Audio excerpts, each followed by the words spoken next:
entrepreneurs know that if they don't come at 9:30, half an hour after it opens, there's probably no chance that they're going to get a seat. But I see people coming straight from the airport with their bags. There's sometimes like self-organized delegations of startups from, fill the blank European country.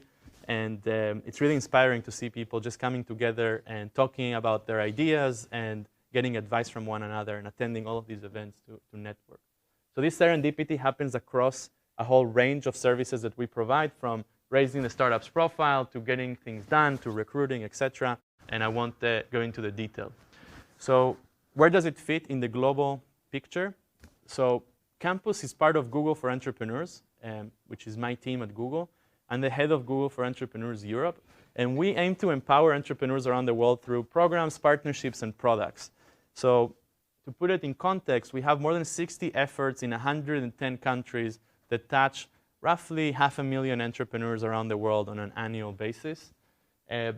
With our partners, the reach is even stronger.